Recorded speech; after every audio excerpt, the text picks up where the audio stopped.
Bom dia, bem-vindos aqui ao canal. Hoje é quarta-feira, dia 5 de junho de 2024. O tema de hoje é bem grave. Um comitê da ONU está exigindo do Brasil que seja aprovado o aborto em todas as condições, sem restrições. Bem, mas antes de irmos ao assunto, vamos aqui dar aqueles avisos habituais. Aqueles que puderem, por favor, curtam esse vídeo, comentem esse vídeo e compartilhem esse vídeo com seus amigos, conhecidos, familiares, em grupos do WhatsApp, em grupos do Telegram.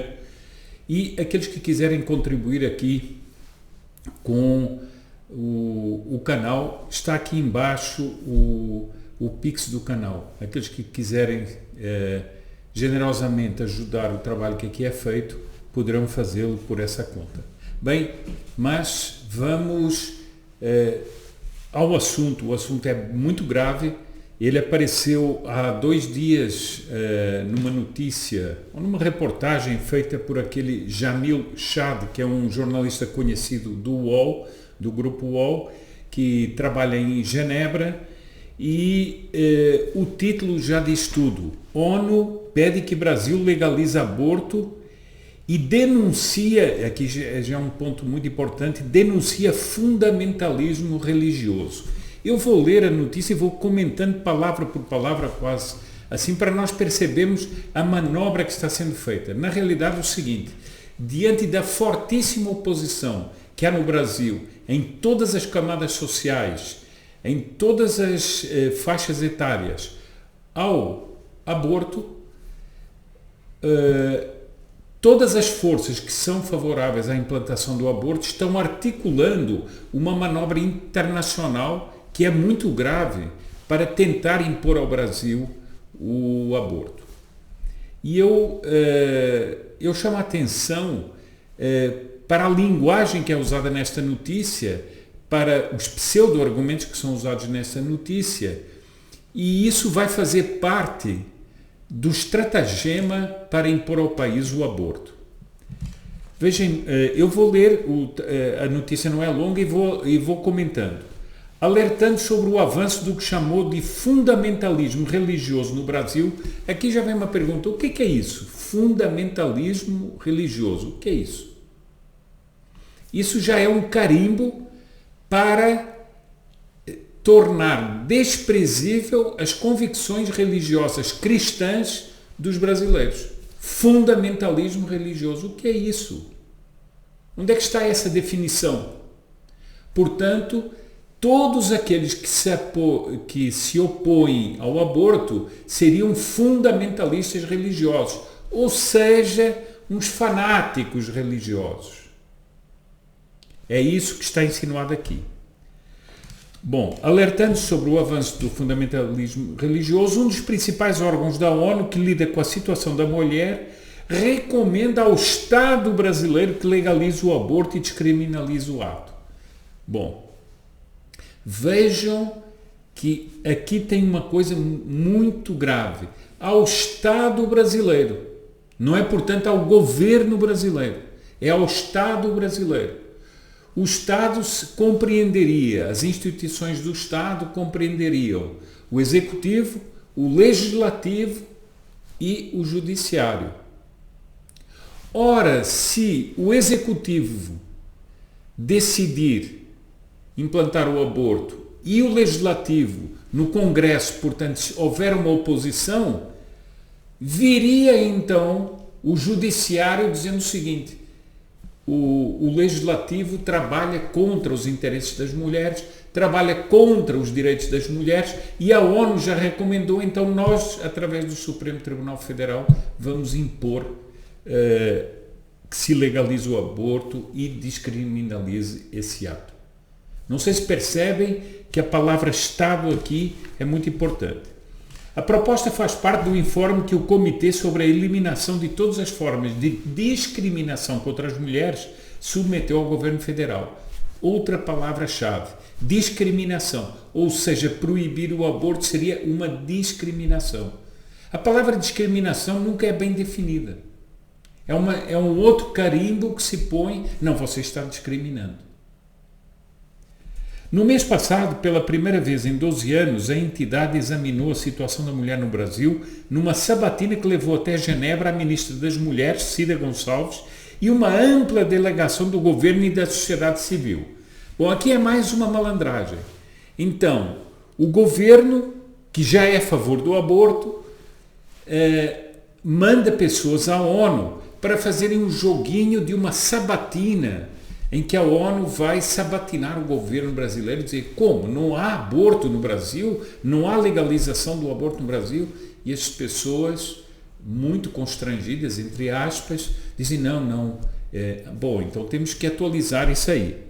Bom, essa delegação do governo, ampla delegação do governo, da sociedade civil. Quem é que foi da sociedade civil? Os grupos para o aborto? Porque sociedade civil é uma coisa muito ampla, mas certamente não foram os grupos contra o aborto. Não é? Durante a sabatina, um dos aspectos tratados foi o acesso ao aborto legal e a condição de milhares de meninas e mulheres no que se refere aos direitos reprodutivos e sexuais. O debate ocorreu ainda diante da constatação do governo de que em 2023 mais de 12.500 meninas entre 8 e 14 anos foram mães no Brasil, num espelho da dimensão da violência contra meninas no país. Bom, aqui já é uma mistura de dados, precisam ser comprovados, mas é uma mistura de dados e fala de dimensão da violência. Mas que violência? Quem é que pratica essa violência? Por que é que essa violência não é coibida? Não, a solução é aprovar o aborto. Ao concluir sua avaliação sobre o país, as peritas do Comitê da ONU recomendam ao Brasil: legalize o aborto e descriminalize-o em todos os casos. Veja, todos os casos. Garanta que as mulheres e meninas tenham acesso adequado a serviços de aborto seguro, pós-aborto. Agora vem a ladainha da ideologia. Assegurar a plena realização de seus direitos. Portanto, seria um direito das meninas e das mulheres fazer o aborto. Sua igualdade. Então, a igualdade das mulheres pressupõe poder fazer aborto. Autonomia econômica e corporal. Meu corpo, minhas regras. Portanto, isso aqui é completamente uma consideração ideológica da ONU. Para fazer escolhas livres sobre seus direitos reprodutivos. Então seria um direito reprodutivo matar uma criança, indefesa o aborto. E reforça as medidas para combater a taxa alarmante de mortalidade materna. Bom, depois vejam que junto com esta questão do aborto vem a ideologia de género. Então, as peritas da ONU também fazendo uma sabatina aos representantes do governo brasileiro, como eu digo, tudo um jogo combinado. Nessa sabatina, elas ficaram muito preocupadas porque o Ministério das Mulheres tem pouco dinheiro e poucos meios para atuar. E que qual é o apelo da ONU? Aumentar a eficácia na formulação, coordenação e supervisão desse Ministério. Portanto, isto é claramente uma intervenção dentro da política brasileira, dentro do Estado brasileiro, dentro de tudo, da soberania do país. Para quê? Reforçar o Ministério da Mulher para implementar leis sensíveis ao género nos níveis federal, estadual e municipal. Querem mais claro do que isso? Ou seja, em todos os níveis, federal, estadual e municipal. Bom, agora, por fim, o órgão recomenda que o Brasil acelere o estabelecimento de uma instituição nacional independente de direitos humanos. Portanto, seria uma instituição com poder efetivo no Estado brasileiro sobre direitos humanos. O que é que isso quer dizer? De acordo com os princípios relativos ao status das instituições nacionais para a promoção e proteção dos direitos humanos. inclusive os direitos das mulheres, portanto, do aborto, entre outros, o da ideologia de género, entre outros, considerados direitos das mulheres, e outros direitos humanos que nós teríamos, então, no combate ao crime organizado, a proteção aos criminosos e tudo o que nós sabemos das agendas de esquerda. Fornecendo a essa entidade recursos humanos, técnicos e financeiros adequados para permitir que cumpra efetivamente o seu mandato. Então, estamos aqui diante de uma clara intervenção, de uma clara exigência supranacional em relação ao Brasil e que está sendo articulada pelo próprio governo brasileiro e pelas instituições brasileiras para que depois, ou certas instituições brasileiras, para que depois possam dizer o seguinte: não foi a pressão da ONU. Nós estamos diante de uma ofensiva gravíssima para legalização do aborto e é preciso que todas as entidades se levantem na população e também o poder legislativo não permita esse abuso internacional sobre o Brasil.